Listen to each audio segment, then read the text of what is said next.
Baik, Assalamualaikum warahmatullahi wabarakatuh. Pagi hari ini mata pelajaran yang akan kita pelajari adalah teknologi layanan jaringan untuk kelas 11 TKJ. Ya, mata pelajaran ini mata pelajaran yang baru untuk kelas 11 TKJ. Pada mata pelajaran teknologi layanan jaringan, ini ada sub capaian pembelajaran mata kegiatan, ya ada 1 sampai 9.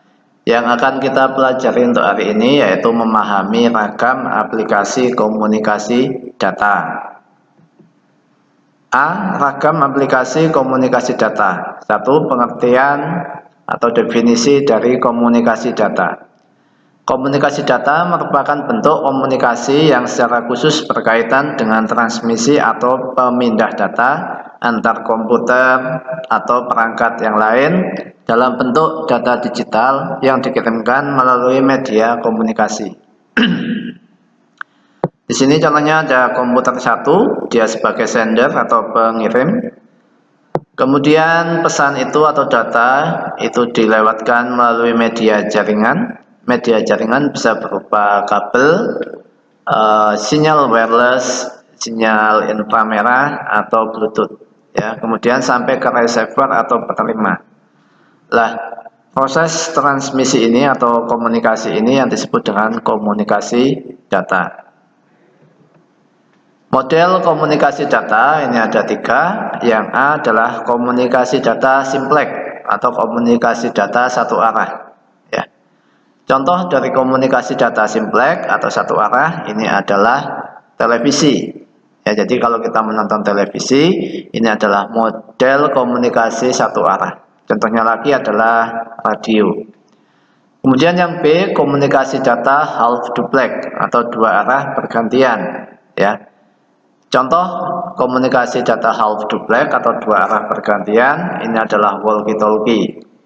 Kemudian yang ketiga, komunikasi data full duplex atau dua arah secara bersamaan. Ya. Contoh dari komunikasi full duplex ini adalah telepon atau handphone. Ya.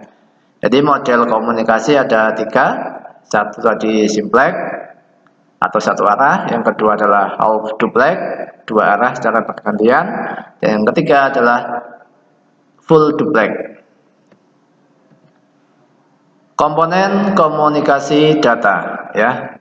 Pengirim atau sender adalah piranti yang mengirimkan data berupa komputer, alat lainnya, contohnya adalah handphone, video kamera, dan lain sejenisnya. Penerima atau receiver adalah piranti yang menerima data, juga bisa berupa PC, laptop, komputer, atau alat yang lain. Handphone contohnya, video kamera, atau yang sejenisnya.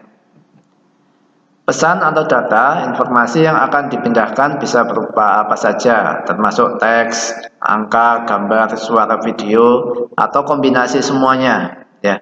Jadi kita nonton YouTube itu juga termasuk dalam komunikasi data yang berupa video. Nah, di video itu kan mencakup teks, bisa gambar ataupun suara.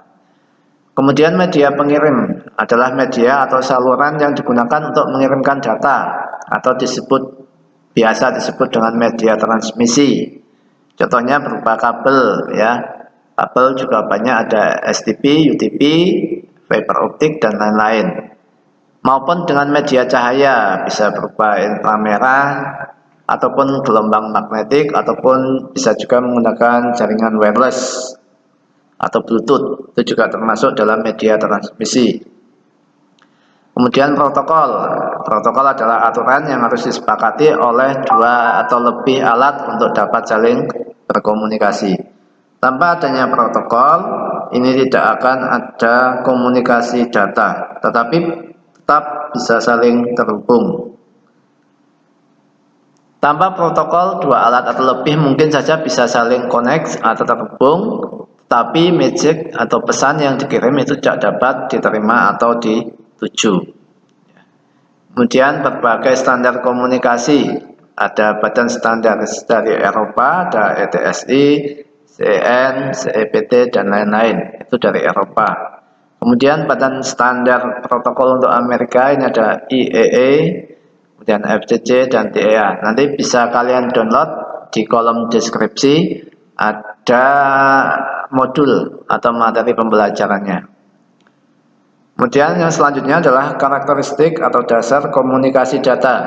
Yang satu adalah sender atau pengirim, kemudian akurasi, ketepatan waktu atau jitter. Jitter ini bisa kita cek ya pakai perintah ping, nanti di belakang itu ada MS dan TTL ya, itu adalah jitter. Kemudian teknologi jaringan telekomunikasi, ada transmisi, adalah proses membawa informasi antar endpoint di dalam sistem jaringan. Kedua, sistem transmisi ya menggunakan kabel bisa, menggunakan gelombang radio bisa, atau cahaya inframerah.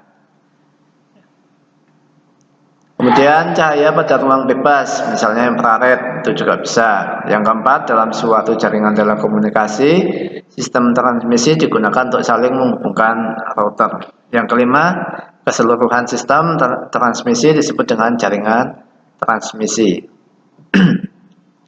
Switching, apa itu switching? Itu masuk yang B, yaitu suatu teknologi yang digunakan pada switch untuk menghubungkan panggilan ya pada jaringan telepon. Kemudian digunakan untuk mengarahkan atau memforward paket dari suatu link ke link yang lainnya. Kemudian yang C, signaling. Signaling adalah mekanisme yang memungkinkan entitas yang berada di dalam jaringan.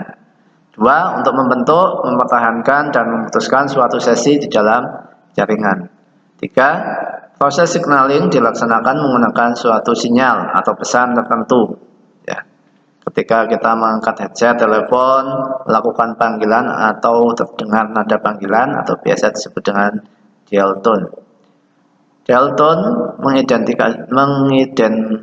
mengindikasikan bahwa sentral telepon siap menerima informasi atau nomor yang dituju. Kemudian yang C ya, proses komunikasi data dalam jaringan.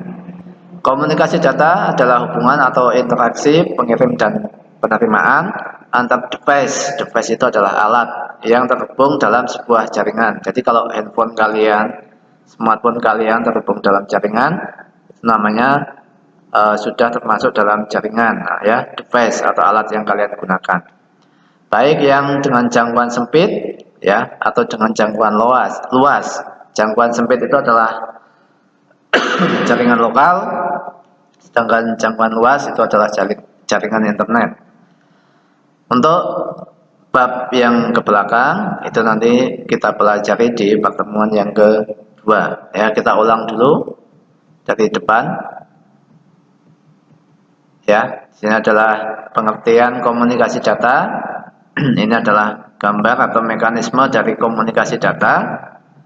Kemudian model komunikasi data, saya ulangi lagi, ada simplex, half duplex, full duplex, dan juga media komunikasi data atau alat atau komponen komunikasi data. Ini bisa laptop, komputer, video kamera, handphone, dan lain sebagainya.